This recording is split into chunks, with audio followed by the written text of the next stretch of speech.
Welcome to the second in our college cooking series.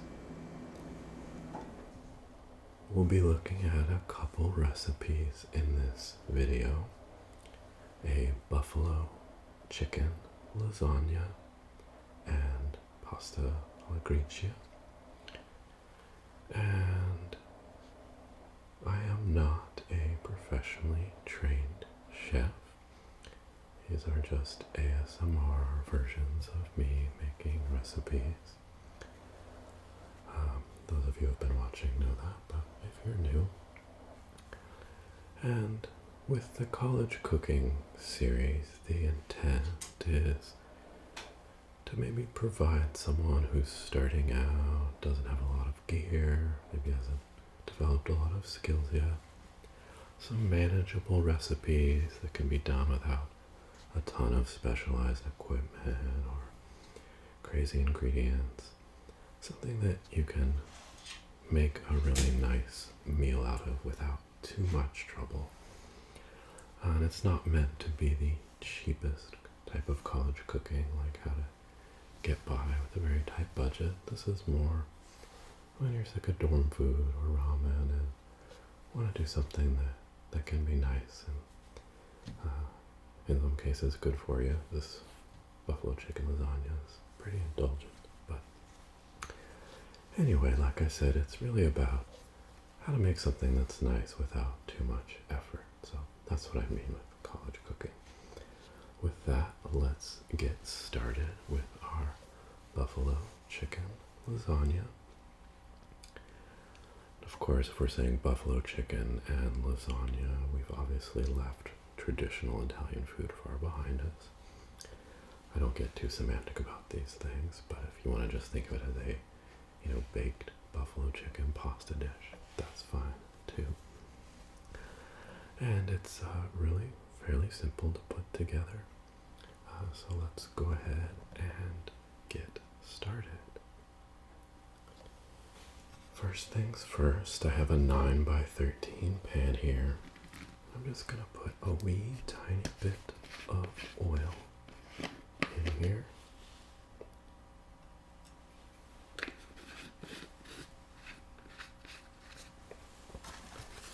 And I have a paper towel. Just going to use it to spread that around and just lightly grease this pan so I don't have to worry about sticking.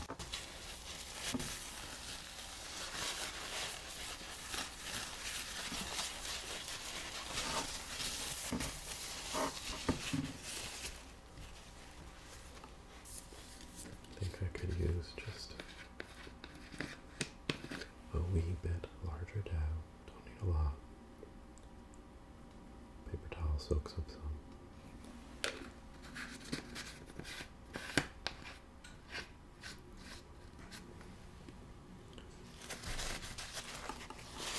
Alternatively, you could use a cooking spray.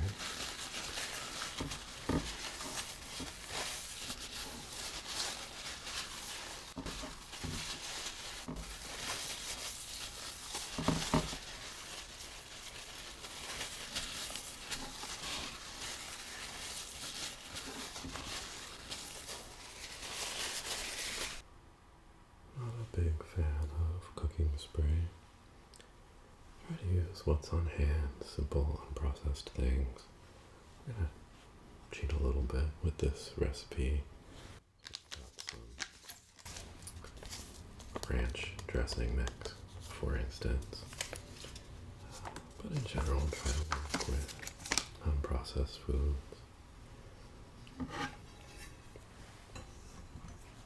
Alright, for the chicken part of the lasagna, I have a rotisserie chicken here that I've stripped down to the essentials.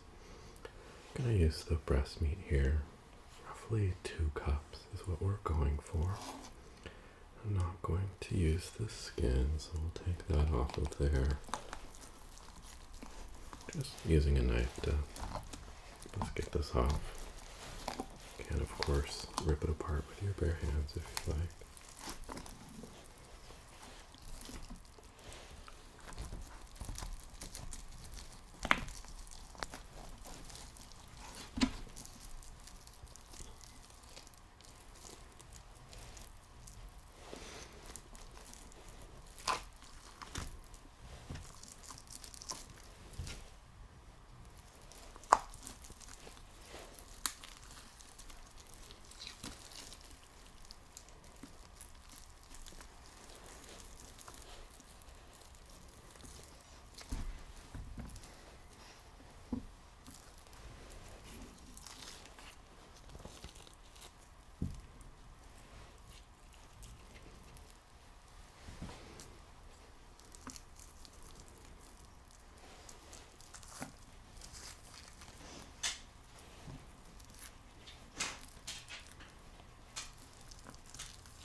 process. Let's just kind of chunk this up. I don't need it to be perfect.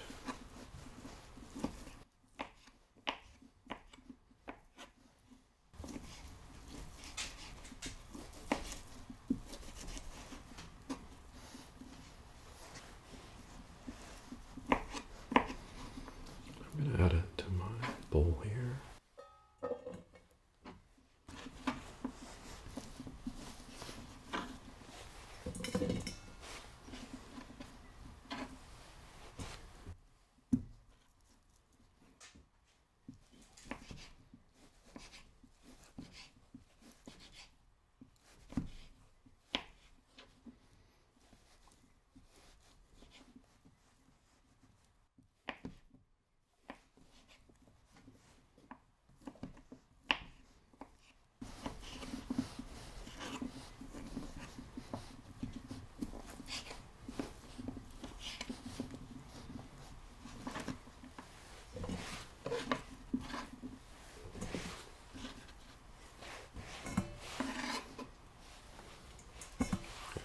Clear this out of my way here.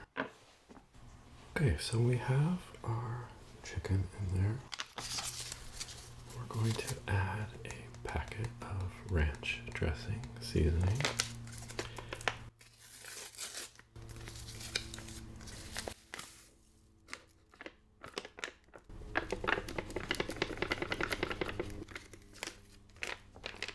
Now to this, we're going to add 3/4 cup of buffalo sauce.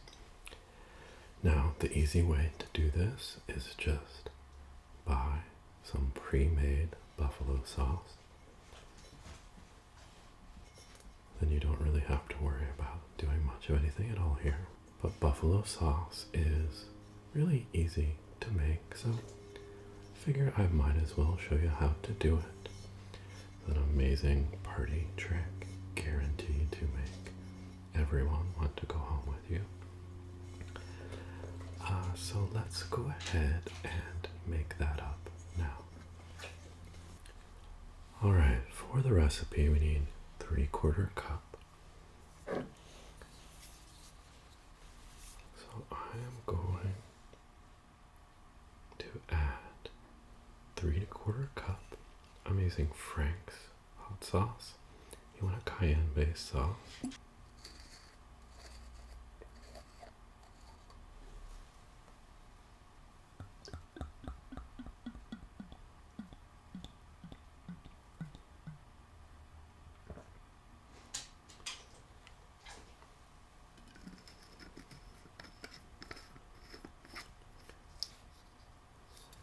We're going to add ingredients to this. The volume is going to be slightly more than 3/4 cup, but I'll do that and just use 3/4 cup, so I don't have to worry about some insane, whatever fraction slightly smaller than 3/4 cup are. So to this, we're going to add some melted butter. So let's go ahead and fire up the stove and do that. Alright, let's get some butter melted, just what we need for our buffalo sauce. I have 6 tablespoons here.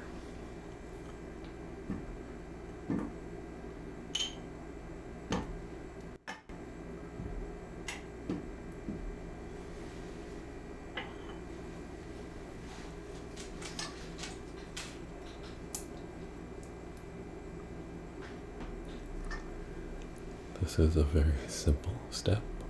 All we have to do is just get that butter melted to incorporate into our sauce. Like I said, you can of course use a prepared sauce, in which case you don't have to worry about this at all. You definitely don't need a stove, so if you have an oven, I guess you typically would have a stove. But to make it easier, alternatively, you could just pulse the butter in the microwave a little bit to get it melted. And it's important to remember that butter is a natural product, so it can never be unhealthy for you if it occurs in nature.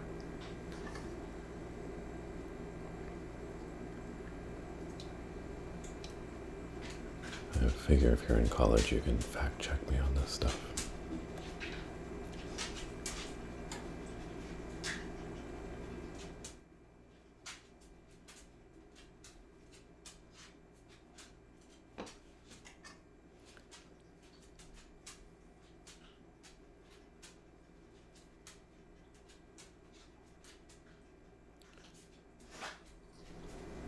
The important thing about butter is that it adds wonderful flavor. So drink responsibly.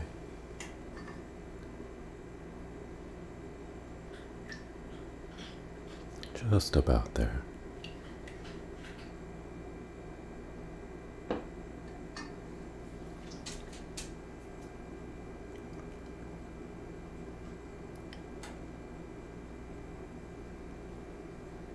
You might be able to hear the cat eating in the background.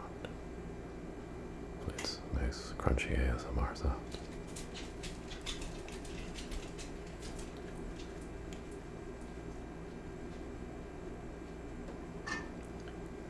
You might also hear the dog circling around, hoping the cat will vomit so he can eat it. There's a true circle of life kind of thing going on in our house. Okay, that butter is ready to go. Let's get back to our sauce. Okay, so I have that melted butter. Let's go ahead and add it to our hot sauce.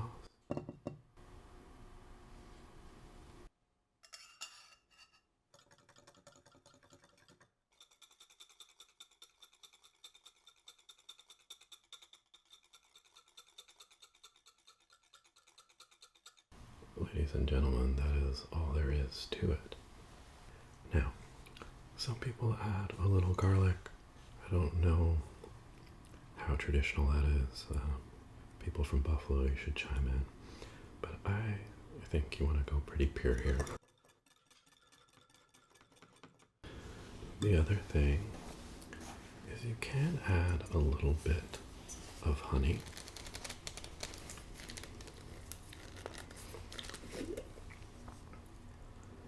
I've seen recipes go wild with this, with like up to 3 tablespoons. I think this is okay as it is. For the show, I'm just gonna add a little bit. Kind of tames the edge of that heat just a touch. I think that's okay.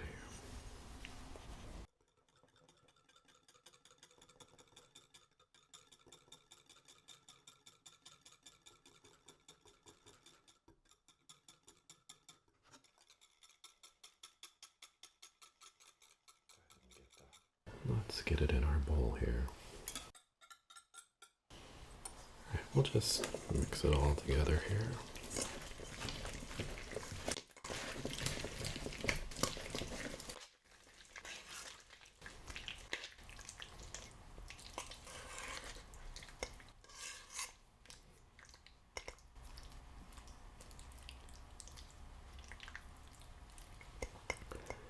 We get a nice buffalo ranch chicken slurry. Okay, and that is ready to go. I'm gonna shift bowls here to put together our cheeses. So I have 1 cup of mozzarella.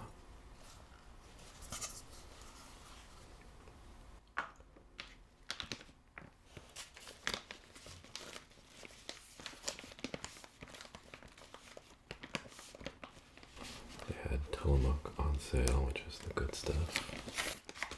Of course, a cheaper way to do this would be to buy a block and grate it yourself. Usually you can save a little bit of money by doing that. Alright, so we have 1 cup of that. We need 15 ounces of ricotta cheese. We'll just drop that in here.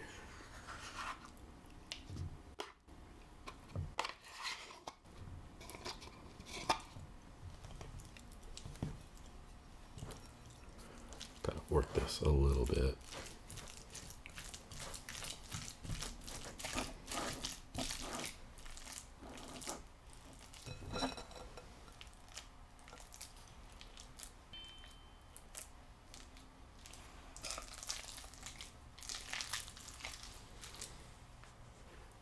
to that, to bring in the blue cheese dipping sauce element of wings, we're going to add some crumbled blue cheese.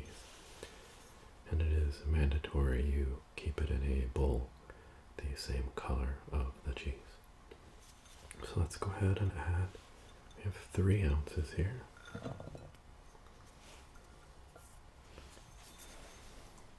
And we'll just get that mixed in.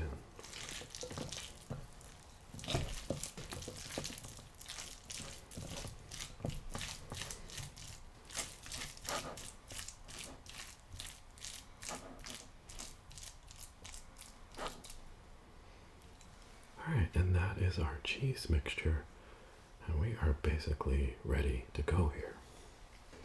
Alright, so we've got our elements prepared. Quite simple. The chicken mix, the cheese mix, and I have some no-boil lasagna noodles.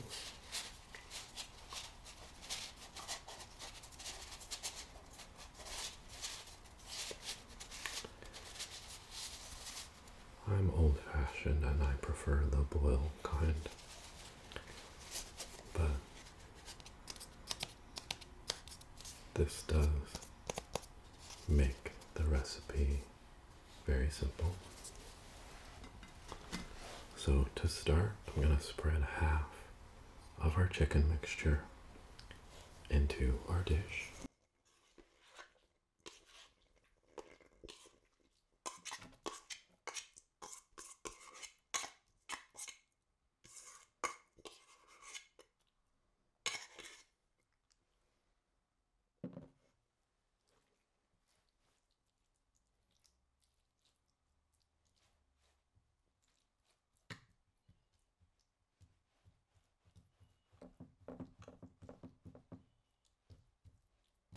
Alright, so we've got a layer of chicken in the bottom.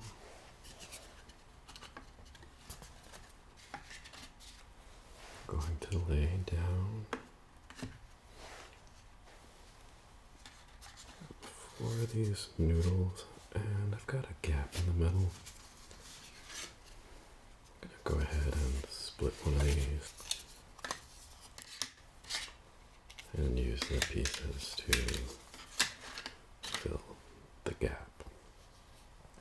Now I'm going to hit this with half of the cheese mix.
So we get in a layer of cheese, and I had just taken stuff out of the fridge. I had to work to spread that out a little, letting them sit out so they're a little warmer.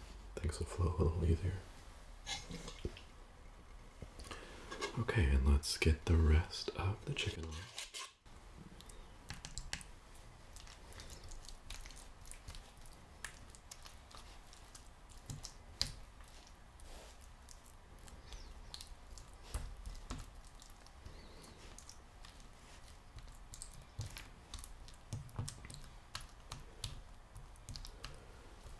So, I didn't have quite as much chicken and sauce as I would like to have here.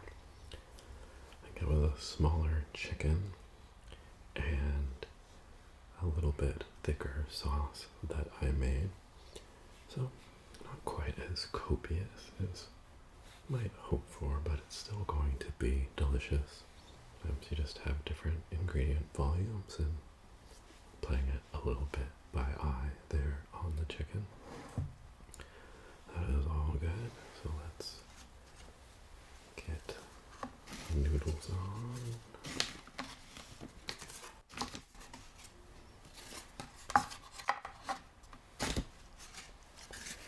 Same scenario.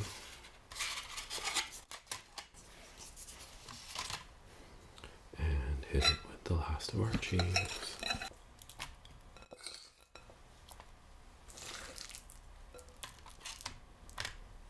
We do things live here on the channel. Live, you know what I mean. Like to try to make things, perfectly for a video like this, but it's also, I'm not doing retakes to make sure it all looks super perfect.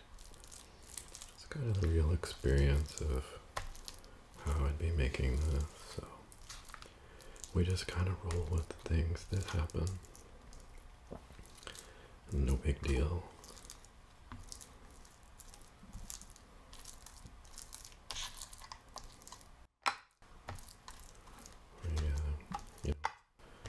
Make sure our incompetence is on display for the world, that kind of thing, just normal stuff. I'm kidding. The important thing is make food that you enjoy eating. At the end of the day, that's what counts. You and your family enjoy eating, if you're making for others or friends, whatever that is. The details are less important than do you enjoy the experience, Alright. Another layer of cheese, and we finish with last layer of noodles. I think I know what he's gonna do.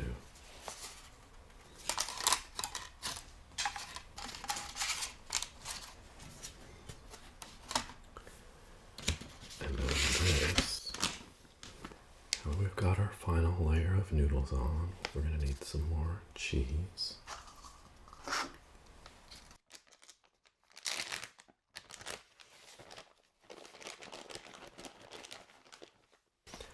Now the right thing to do here is just dump on the amount of cheese I want to see here, but for the purposes of the video and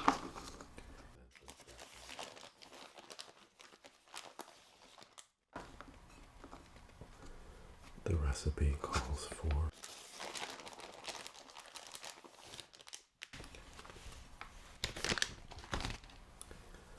2 cups of cheese to finish this out.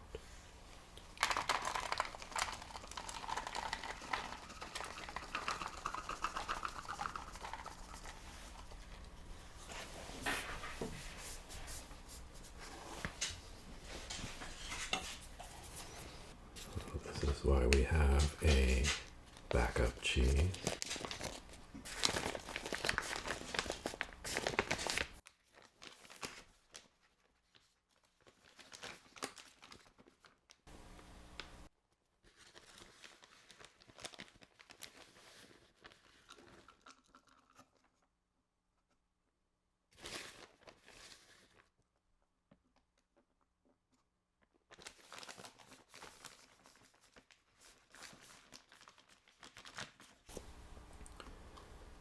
Here's our second cup of cheese. Have a nice cheesy melty top.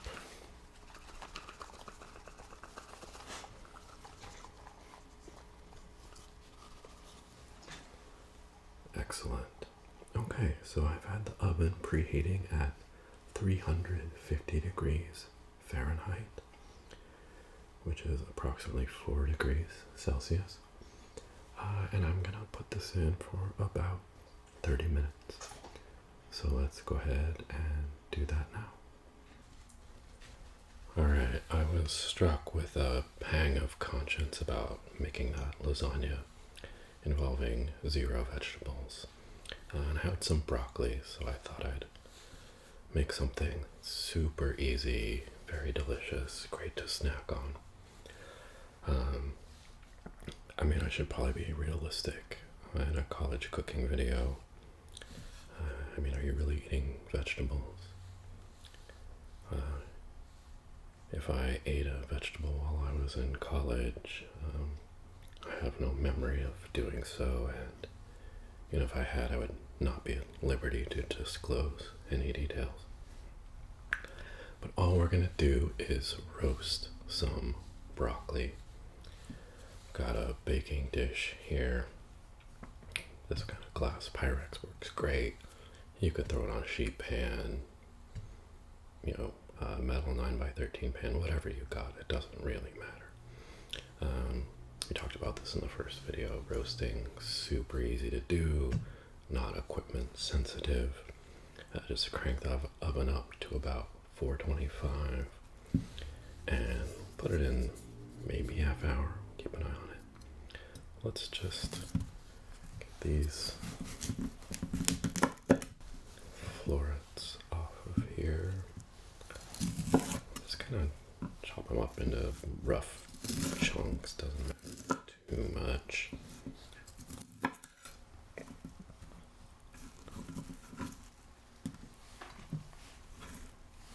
Throw those in my pan.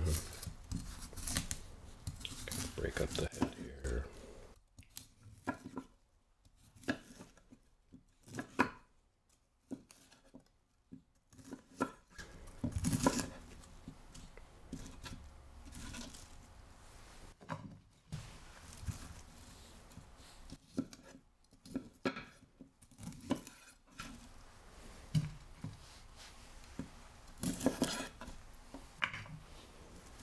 Just chunking these up, super simple.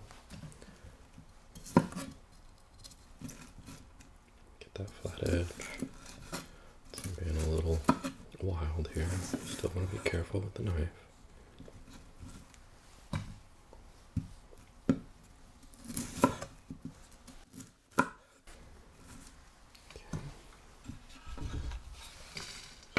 Throw that stuff in, it's fine.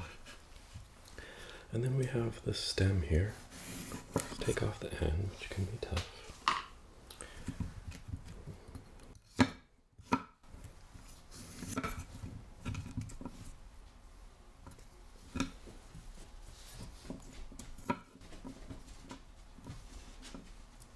Those are probably fine. And the stem can be kind of tough. It's certainly edible, but it can have kind of this tougher skin on it. You can just take a paring knife and trim that up.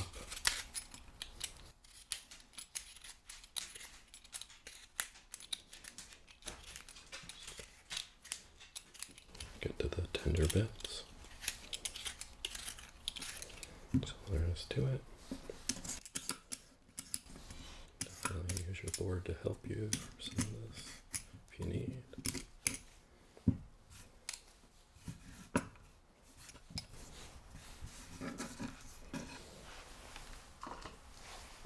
Just want to get that tough skin off there, and then we can slice it up.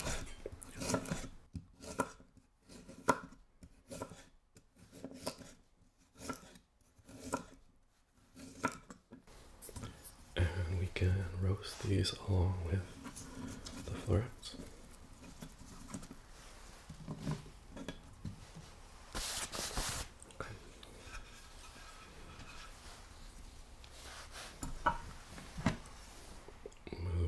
This where you can see it. So I've just got my broccoli in there willy-nilly. Let's grab some cooking oil. You can use whatever. I like to use canola, neutral, high smoke point for roasting like this. Just a little bit in the bottom.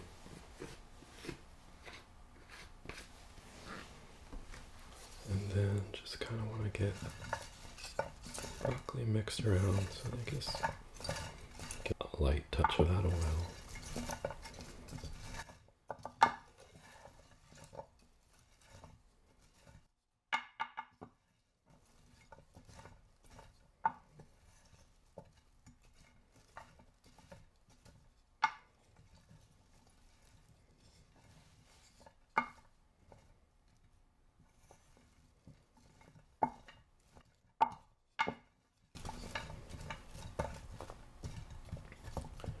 nothing fancy. And then this is a case where being liberal with salt is good because you get that wonderful crunchy, roasted, salty flavor. Makes it so snackable. But use what works for you. And I'm not going to put pepper. I'll probably put some at the end, just because in the high heat, the pepper can burn. So just to avoid that, I'll add it basically at the end. You don't need any at all. Just the salt works great. So we're just going to throw this in, like I said, maybe 30 minutes. Keep an eye on it. We just want to get it when it's nice and browned. Get that wonderful flavor coming out of these. Alright, so I'll pop this in and let's do it. Next up, we're going to do a variation on pasta alla Gricia. That's a pretty simple dish. It's pasta with some pecorino and guanciale. In this case, we're just going to substitute. Well, I happen to have pancetta, but bacon. And it's a bit of a variation as we're going to mix in some sugar snap peas. Give that a really nice green vegetable element. We're also going to start it off a little bit differently in that we're going to make a compound butter. It's basically just a butter mixed with other stuff that you can have ready to go.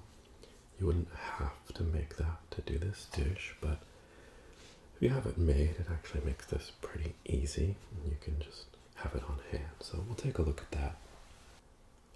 To get started, we'll do the butter so we can get that kind of melding its flavors together as we do the other prep. And let's just get to it. Alright, so as I mentioned, pasta alla Gricia typically made with pecorino. It's a sheep's cheese. If you're not familiar with it, it is similar to Parmesan. In fact, you can sub Parmesan double. In fact, we are going to kind of dilute the pecorino with a little bit of Parmesan. Kind of mellows out the flavor. This can be kind of a sharper, stronger taste. Usually, pecorino has been cheaper than Parmesan if you're at the store. And kind of be subbed if you want like a cheese to grate over a pasta for a little less money. But with everything these days, who knows? My store didn't have very much actually. But so we're going to start by just grating up some of this cheese. If you want to use all Parmesan, it's totally fine. All Pecorino, totally fine. It's not about right and wrong. It's about what are those flavors that you want. Pecorino would probably be considered the most traditional here. So we're aiming for about 3/4 cup total. So grab the grater. I'm going to use the small side. Help things blend in together with our butter. And let's just grate up some cheese.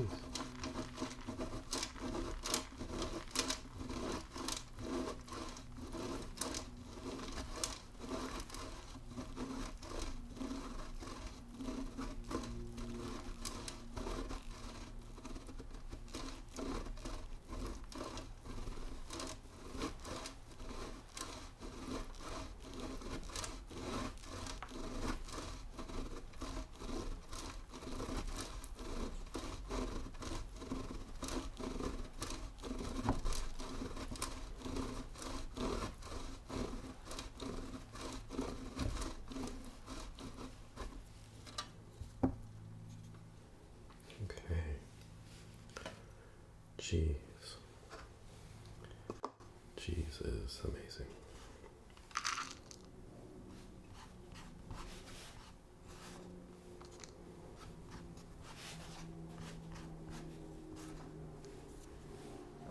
change it just a little bit more and switch to the Parmesan.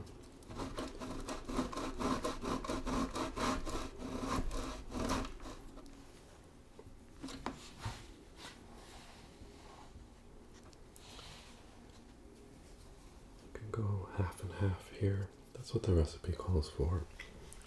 And the recipe I'm making comes from a cookbook that you've seen me talk about and make from before. 6 Seasons.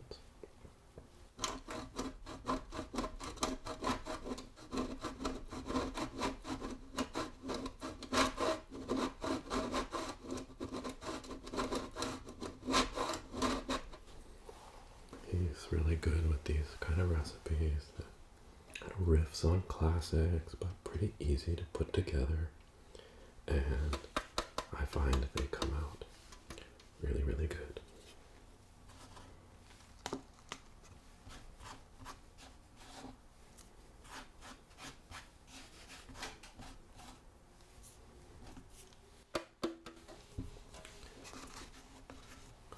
Okay, that is our cheese component. I'm going to set this aside and let's make our butter. You know what?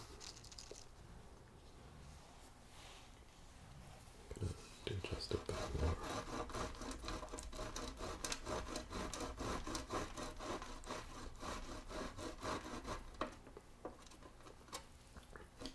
ASMR horror monotonic grinds the ends of his fingers off on a cheese grater.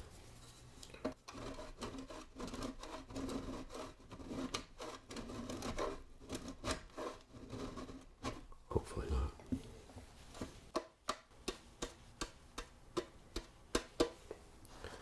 There we go. Definitely don't want to shortchange the cheese. That would be wrong. Okay. Alright, for our butter, 1/4 pound of butter stick.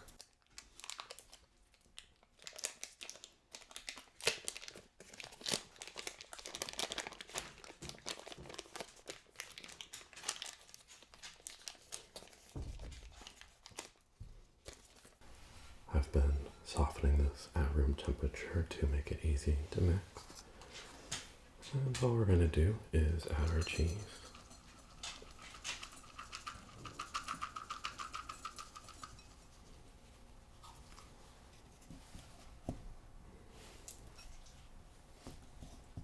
Start incorporating this. And we have one other ingredient, which is fresh cracked black pepper. Now the pro move for this would be to toast your peppercorns, about a tablespoon, and then grind those up for that extra flavor. I'm gonna make it easy and just come straight out of the pepper grinder here.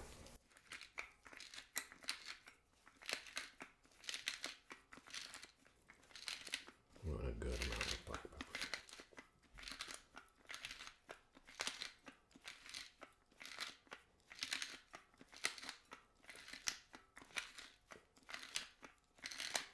I want this to have a nice bite to it. And we're just going to work that in.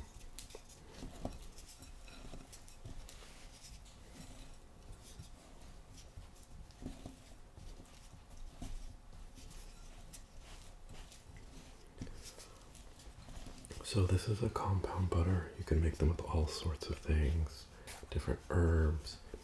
You know, you could put some lemon zest and garlic in there if you're gonna like grill shrimp or something. Throw some of that on there. It's an easy way to kind of have some flavors. Of course, the richness of the butter ready to go. Just add into something for that hit of flavor. Just kind of mix things up here.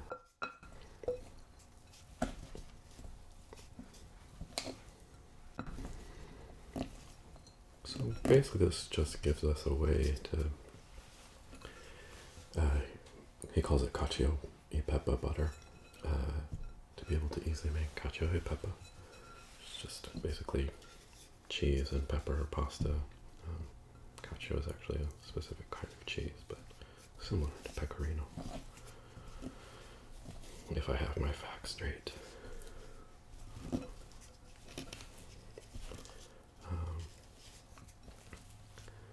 And the good thing is you can make this ahead of time, and if you make up some pasta, just throw some pats of this in there and you basically have like ready-made pasta flavor. So that's kind of why we're doing it this way. We could have just made our pasta, thrown in some butter, cheese, and pepper, and called it good. But this is the kind of thing, you make this up, have it in your fridge, and then it's easy to just throw something together later. You know, when you're studying for your finals, so you can, have a future in our society, or whatever it is we do in college these days.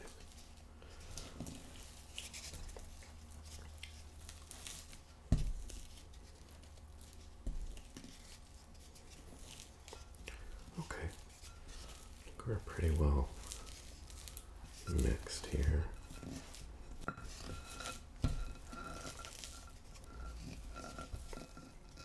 Cool.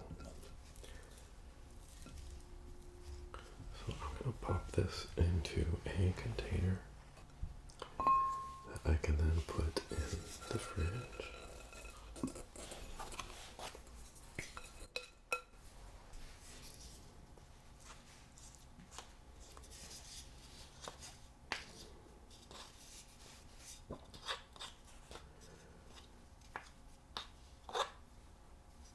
For the recipe I'm doing, we're going to use about 6 tablespoons of that, so I'll have more ready to go and can enjoy some delicious pasta at other times as well.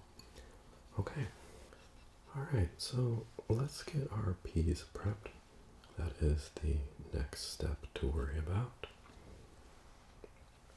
And with peas like this, you would normally want to take out the string, but you can see these are kind of young and tender.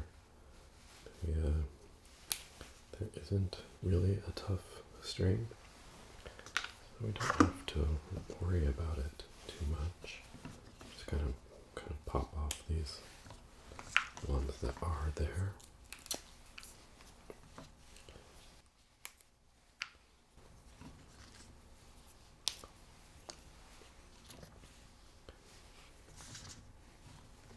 It's because we're making a video. It wouldn't be that big of a deal to make those.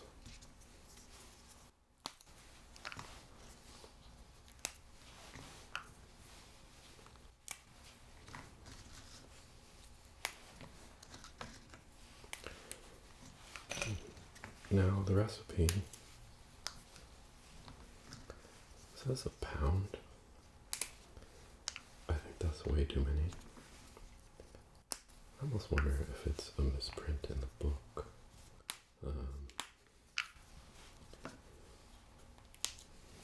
Because I think the picture doesn't have that many in it. Maybe between a quarter pound and a half pound. It's kind of what you want. That's kind of the ratio I found that I want.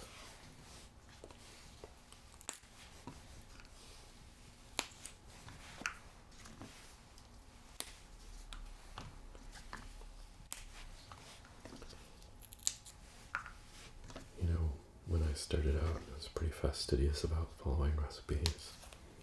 See, that one actually had kind of a string to it.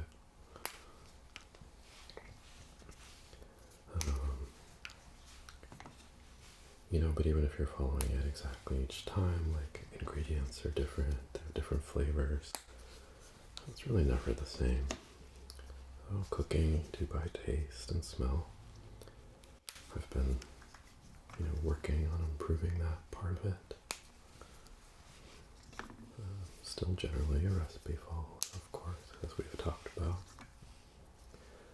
So yeah, something like this can kind of modify what it seems like it should be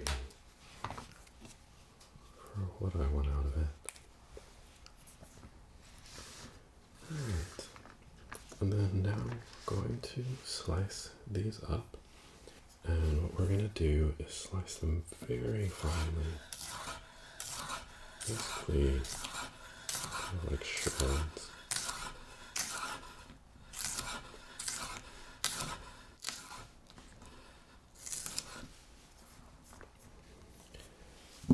Because these are going to go in with our pasta.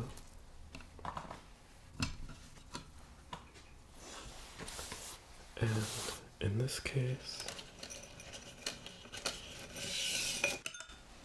I have some spaghetti.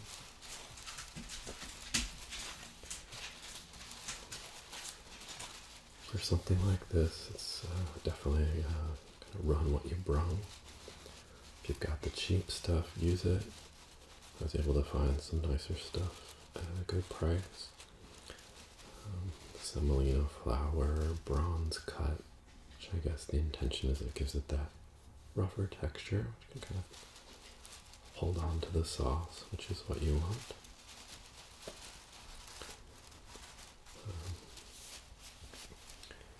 You could also, if you've made a lasagna with real lasagna noodles, you always have some left over.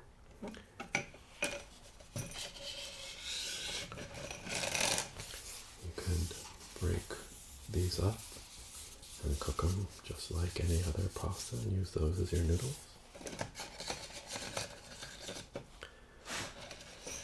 Spaghetti works well here because we're kind of matching kind of the vibe with the thin cut shreds.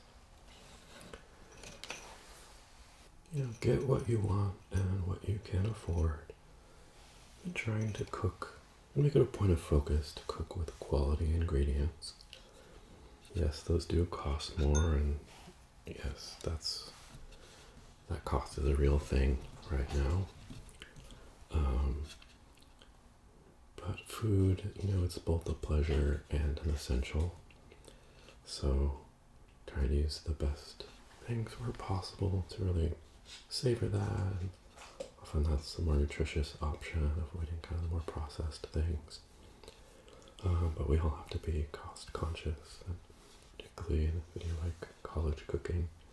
You know, I recognize we're all working with different budgets, but you know, one thing about it is thinking about, you know, what it is that you value. You know, for me, it's having quality produce and making a good meal. You know, I could spend a bunch of money elsewhere than try to cut costs on food, but because it is needed and part of nutrition and health, and something both my wife and I enjoy, try to focus on spending that money where it matters. It's the same maybe with if you go out to the bar, have a couple, 3 drinks, the amount of money you spend, you could get a nice bottle of bourbon, something that you'll get a lot more out of, you can really savor and enjoy. You know, the per drink cost is radically different. But maybe it's the social part of the experience that you value. Being out and about versus at home, you know, that's totally fine. I don't say this for doing it one way or the other, just, you know, it can be good to kind of look at what you prioritize, where you spend your money, and do it on the things that matter most to you.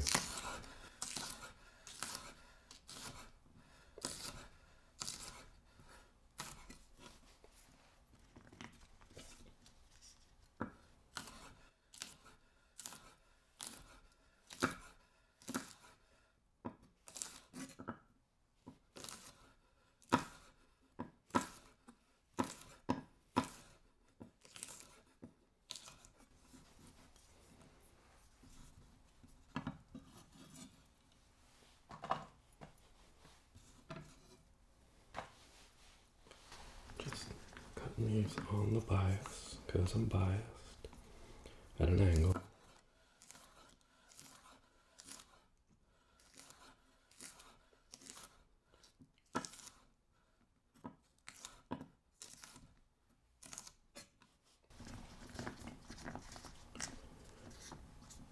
I generally have no idea what words I'm saying when doing this, just so you know.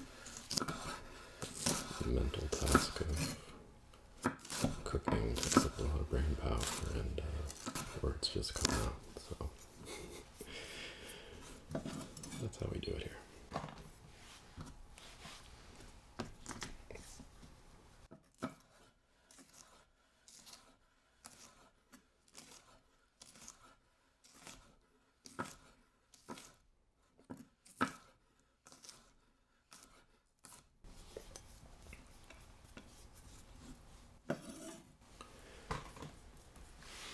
I chose this recipe, there's some work to do to get it done, but the overall process isn't too complicated.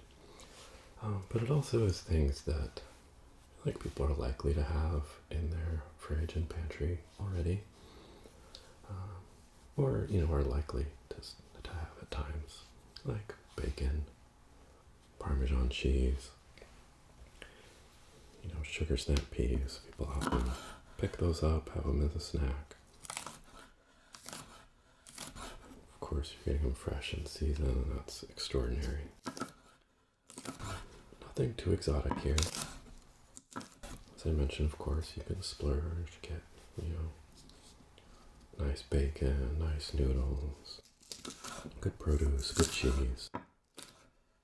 But hey, if all you've got is a green can of Parmesan, a can of already ground pepper that your grandparents gave you as part of your inheritance, and a stick of margarine, well, you know what to do.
peas ready to go. Got our butter done. We'll take our pasta and our bacon, and we're gonna head over to the stove and whip this up. Alright, so we've got the stove fired up. I've got a pot of water on to boil for our noodles, and actually our peas as well. We're gonna throw in for kind of a quick parboil at the end of the pasta cooking. And I've got the skillet on the heat so we can fry up our bacon. As I mentioned, the traditional way to do this would be with guanciale, which is of course amazing, but can be expensive and hard to find. So I was just going to use some regular bacon, but when I was at the store they had some pancetta on sale. So I thought I might as well just go that route. It also was already cubed up, which is kind of nice. Saves a little bit of effort. So I'm just going to start by adding the guanciale to the skillet, and we're just going to get that fat rendering out and crisp things up.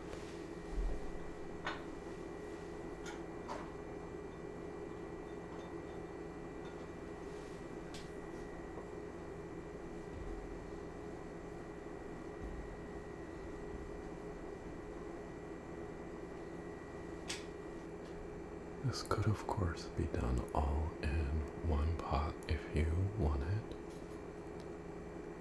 You could say boil your pasta, set it aside, then do your bacon and add everything in. I'm going to use 2 pots just to make it easier for myself, but if you're really working with minimal stuff, it can of course still work. Got about 3 ounces of bacon, pancetta here, and a half pound of spaghetti ready to go.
Nice sizzle, starting to pick up those wonderful smells.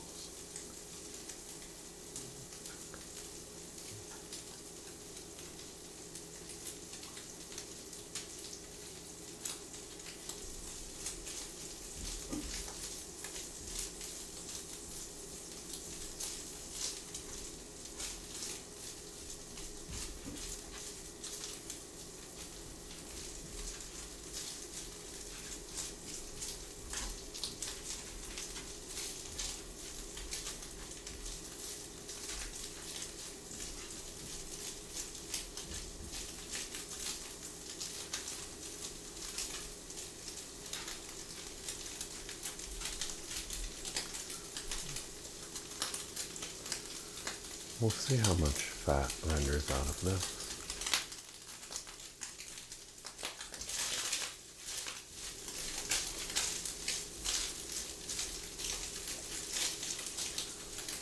Keep just a little bit as part of the sauce for the flavor. We don't want it excessive amount. The recipe suggests about a tablespoon.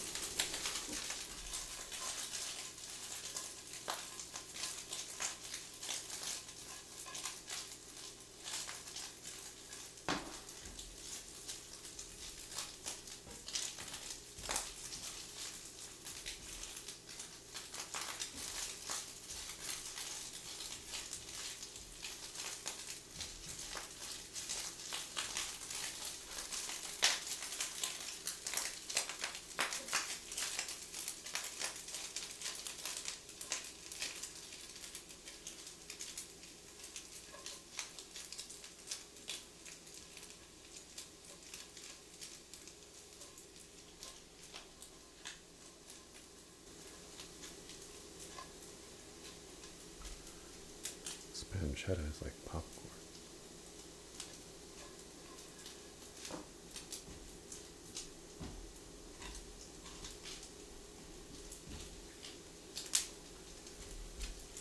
Alright, it's getting nice and dark and crisp. Basically about done here. So I'm going to take it off and get rid of some of that grease. And then we'll keep this ready to go once our pasta is all set.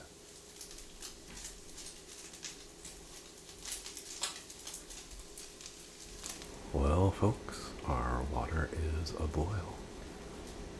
A good amount of salt in there helps season our pasta. Let's go ahead and get the spaghetti in.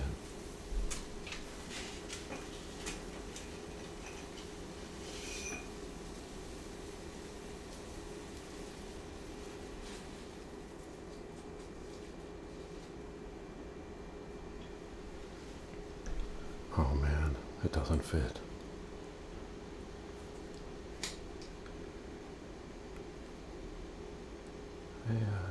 You're supposed to use a gigantic pot for pasta. We have lots of water to help carry away some of the starch. Just find that so unwieldy to work with, so I compromise. Just a lot easier to deal with this. That's why we have our trusty tongs to get this pasta in the water as it softens.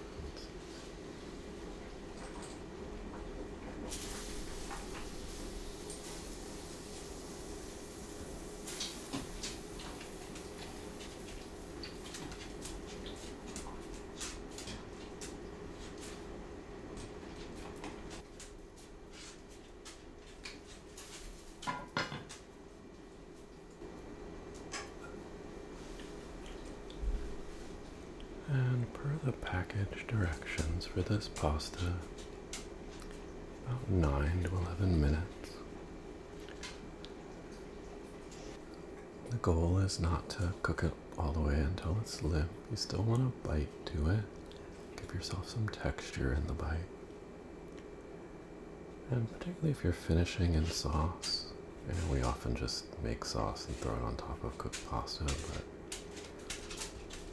if you're cooking a sauce, you can throw the pasta in at the end and kind of bind everything together. The pasta absorbs some of that flavor.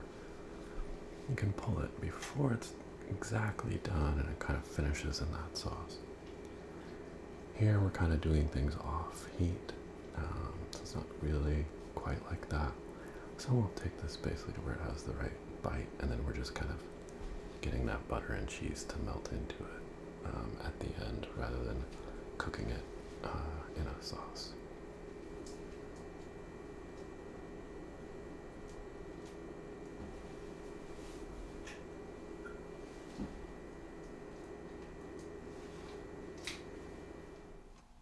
Alright, we're pretty close to being done here, so I'm going to throw in the sugar snap peas just for a quick kind of parboil.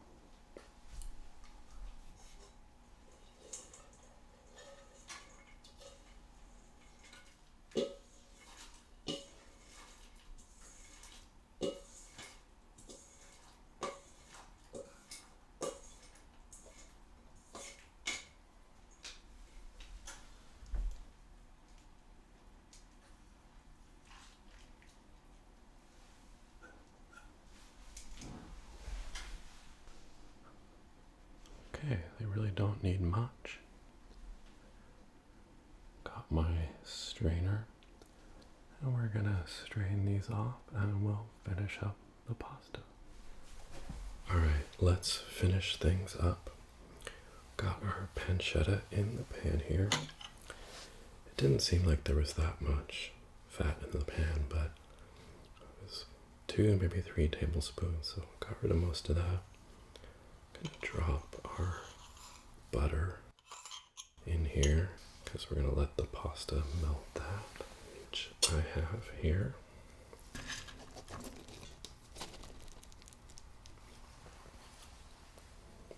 Alright. Just get this all mixed together.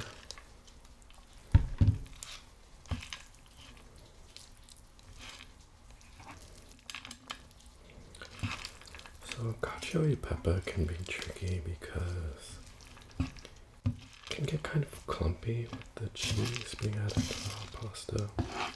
People have different tricks for it. I'm not being fussy about it here. So we'll just enjoy what we get.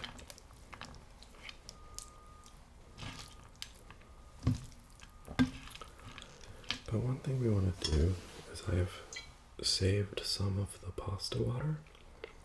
I'm going to add some here. That just kind of helps us make everything blend together, get smooth, creamy, emulsify.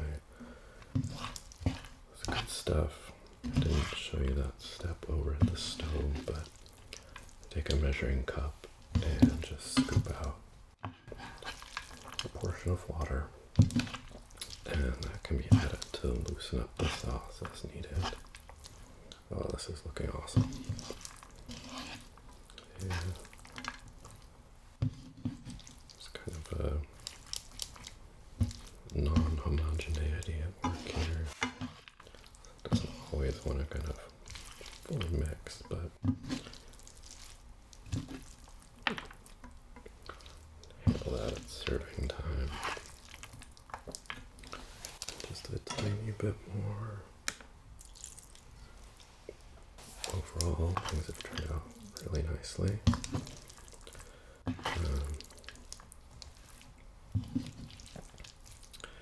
I realized I've been adding a lot of caveats unnecessarily, probably, when I've been cooking. I think you all know the score at this point. You know, I'm not a professional chef. I'm not an Italian grandmother, but just trying to make good things with the skill I have and with respect. But I think this has turned out very nicely.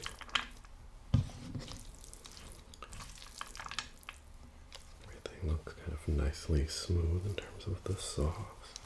We didn't really get that clumping I mentioned.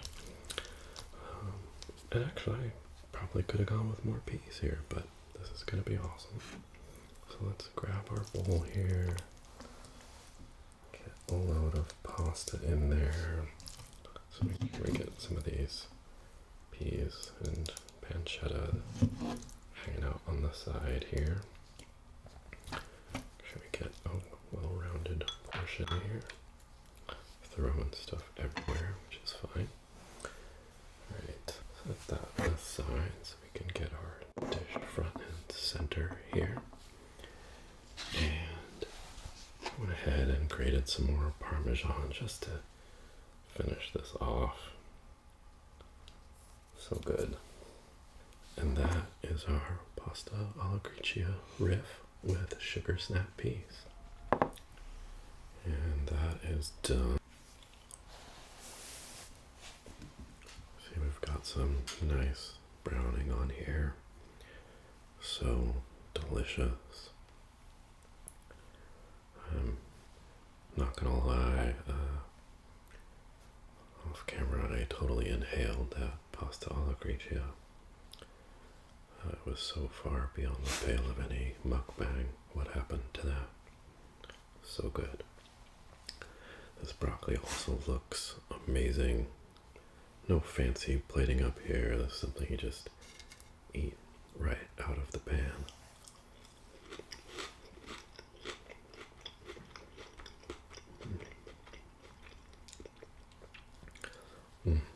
Nice and salty and scrumptious.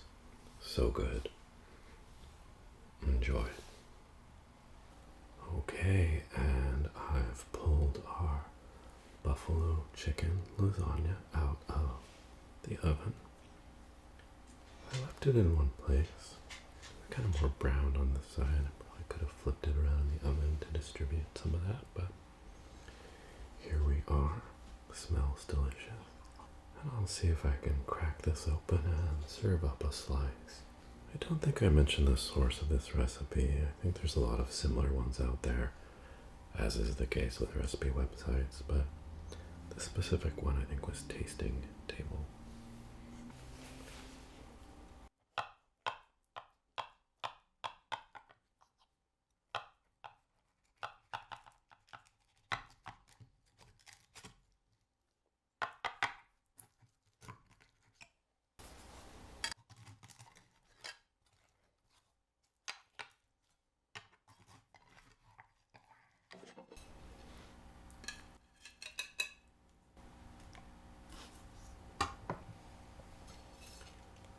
And there we have it, our buffalo chicken lasagna. You get some protein and a little dairy from this, but otherwise there's really no health component, so please, for the love of goodness, eat a celery stick or something with it. Alright, enjoy.